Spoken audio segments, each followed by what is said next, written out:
cuál es ahora mismo la situación de las relaciones entre Turquía y Siria, porque a veces parece que hay acercamiento, pero después de nuevo hay unas sensaciones como de amenaza por la parte turca, entonces no queda muy claro cuál es esa relación entre Turquía y Siria y hacia dónde pueden ir esas relaciones. Sí, a lo mejor un contexto como este también puede ayudar a encontrar vías de comunicación. Las relaciones de Turquía y Siria tienen varios componentes, ¿no? Es una frontera de varios centenares de kilómetros, ¿no? Prácticamente desde el Mediterráneo hasta Irak. Es una relación condicionada también por la cuestión del uso de las aguas, ¿no? Del Tigris, del Éufrates, pero también está el Orontes que termina desembocando ahí. Hay un problema histórico que es la provincia de Liwa Alexandreta, cuya capital es Antioquia, y que Francia la desgajó de Siria en 1938 y se la regaló a Turquía, de manera ilegal, claro. Se la regaló a Turquía y los turcos le cambiaron de nombre y le llaman Hatay. Es un contencioso abierto. Está el problema, digamos, de los kurdos.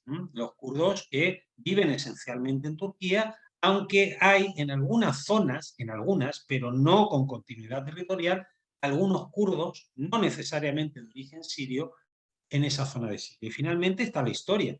Claro, Siria dependió del Imperio Turco Otomano durante varios siglos, y el último siglo del Imperio Otomano fue especialmente cruel y duro con la población.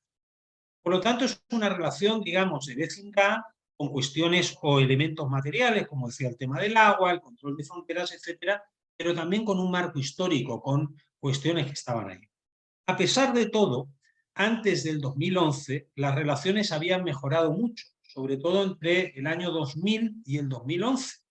Mejoraron muchísimo a tal efecto en que se establecieron unas zonas de libre comercio entre Turquía y Siria y se podía viajar indistintamente entre uno y otro país simplemente con el carnet de identidad. Es decir, que las visitas, por ejemplo, del presidente Erdogan a Siria fueron numerosas, ¿no? ¿Qué ocurrió? Bueno, Turquía es un país muy grande y es un país, digamos, que con su actual sistema de gobierno, su actual gobierno, varió su política exterior. Y en parte la varió por el portazo que la Unión Europea le dio a Turquía en 2005, cuando le dejaron claro que jamás iba a entrar a la Unión Europea. Turquía empezó a redescubrir lo que era el espacio del antiguo imperio turco otomano. Asia Central, Oriente Próximo y Medio y una parte del norte de África. Al principio, este redescubrimiento fue positivo y se tradujo en una política que se llamó de cero problemas con los vecinos y, por ejemplo, el impulso de las relaciones económicas bilaterales, como he dicho, que existió con Siria. ¿Qué ocurrió? Que cuando comenzaron las mal llamadas primaveras árabes, es decir, la desestabilización por razones internas, pero también externas de una serie de países, Turquía pensó que si se ponía de un determinado lado, podría obtener beneficios ya no solo económicos, sino que políticos. Es decir, podría recuperar o recrear lo que había sido el Imperio Otomano. No con la fórmula de un imperio, claro, pero sí Turquía actuando como primus inter pares entre países, por ejemplo, del norte de África o los países árabes, etc. Todo ello, además, Turquía, teniendo en cuenta que el partido gobernante Justicia y Desarrollo, el presidente Erdogan, es un partido islamista y el presidente Erdogan es miembro afín de la hermandad musulmana, bueno, este proyecto además estaba trufado con elementos ideológicos que chocaban con la esencia de Siria, que ya le he explicado. Siria es una sociedad multiconfesional que tiene un Estado aconfesional, no laico, aconfesional, pero que en la práctica el Estado sirio funciona como un Estado multiconfesional, es decir, protege a todas las confesiones. ¿Qué plantea la hermandad musulmana? Que el Estado tenga religión, ¿cuál? Musulmana suní. Por lo tanto, en el marco de las mal llamadas primaveras árabes, el presidente Erdogan de Turquía se posicionó con los grupos armados que se sublevaron no solo contra el gobierno sirio, como ellos bien decían, porque la propaganda hay que saber descodificarla. Si ellos estaban diciendo que lo que querían era un cambio de régimen, lo que estaban planteando era un cambio del Estado, no solamente un cambio de gobierno. Ellos dijeron cambio de régimen. Cambio de régimen supone cambiar la estructura del Estado. En Siria cambiar la estructura del Estado supondría que el Estado dejara de ser aconfesional y en la práctica multiconfesional para ser un Estado confesional musulmán suní. Y eso es algo que la población siria no ha aceptado nunca. Lo dejaron claro en el Programa Nacional Sirio de 1920, que se le entregó a la Comisión King-Crane, que envió el presidente de los Estados Unidos, Woodrow Wilson, para preguntarle a los sirios qué querían una vez que terminó el Imperio Turco Otomano. Bueno, Turquía pensó que en Siria bastaba con hacer algunas intervenciones y entonces que conseguiría eso, conseguiría un cambio de régimen.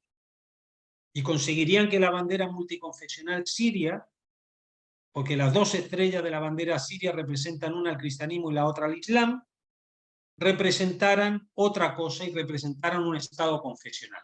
Claro, como no entendía, al igual que los occidentales, no entendía la esencia de Siria, pues pensó que en cuestión de meses efectivamente se iba a producir ese cambio de régimen. Pero es que los sirios entendieron muy bien que lo que estaba en juego no era el gobierno, entendieron que lo que estaba en juego era el Estado que protege su sistema de vida secular milenario. Bueno, después de mucho tiempo, los turcos empezaron a darse cuenta de que habían hecho un pésimo negocio y de que al desestabilizar Siria, permitiendo que por su frontera cruzaran yihadistas de todo el mundo, etcétera, etcétera, pues se le creó un problema, por ejemplo, con esos grupos aislados que hay en el noreste de Siria, de kurdos, muchos de ellos de origen no sirio, porque la mayoría de los kurdos en Siria, viven en Damasco, viven en Alepo, viven en las ciudades. Siria ha tenido presidentes kurdos, primeros ministros, en fin, de todo, ¿no? Estamos hablando de aquellos turcos, kurdos, que fueron en su día asentados por Francia en el noreste de Siria. Bueno, cuando Turquía vio que esto se le ponía en contra, que Estados Unidos estaba apoyando a esos grupos, etcétera, Turquía empezó a recular. Y en el último año y medio, hemos visto una reaproximación entre Turquía y Siria, bastante avanzadas. Ha habido reuniones, por ejemplo, a niveles ministeriales ya, ha habido reuniones también de los responsables de seguridad, y el presidente Erdogan de Turquía ha dicho que le gustaría reunirse a la brevedad con el presidente Bashar al-Assad para conseguir cerrar eso.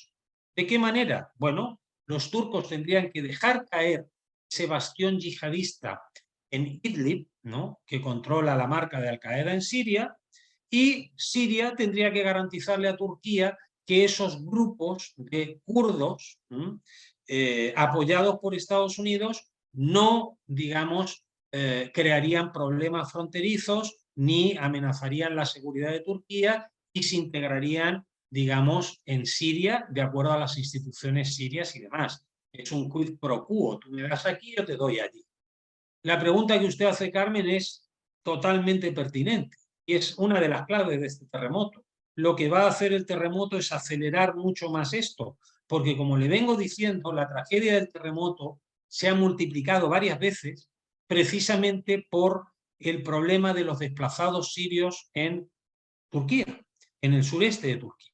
Y Turquía tiene problemas económicos serios, tiene elecciones también este año, y Turquía necesita ya cerrar ese capítulo porque Turquía y su presidente Erdogan ya asumió que se equivocó respecto a lo que iba a ocurrir en Siria. Si Turquía lo hubiera tenido claro desde el principio, Siria se hubiera ahorrado un gran drama, ¿no?, que fueron esos casi 10 años de conflicto armado terrible que vivió Siria. Pero sí, yo creo que, dado que ya está bastante avanzado ese expediente, yo creo que el terremoto va a hacer que, por necesidades de estos dos estados, de Siria y Turquía, bueno, se acelere un proceso ya de resolución de aquello para hacer frente también a las consecuencias, porque un terremoto de estas características no es como se creen los occidentales, ¿no?, que dentro de 5 días ya no van a hablar de esto. Pero el drama humano que va a haber, por ejemplo, en el suroeste de Turquía, eso va a durar años, ¿no? Los problemas que va a haber de reasentamiento de población en Siria, etcétera, va a durar años, ¿no? Ahora se pone el foco, pero dentro de 5 días se olvidarán. Sin embargo, Siria y Turquía saben que esto, bueno, les obliga de alguna manera a acelerar esas negociaciones para cerrar ya definitivamente esos focos de desestabilización que se dan en el norte de Siria.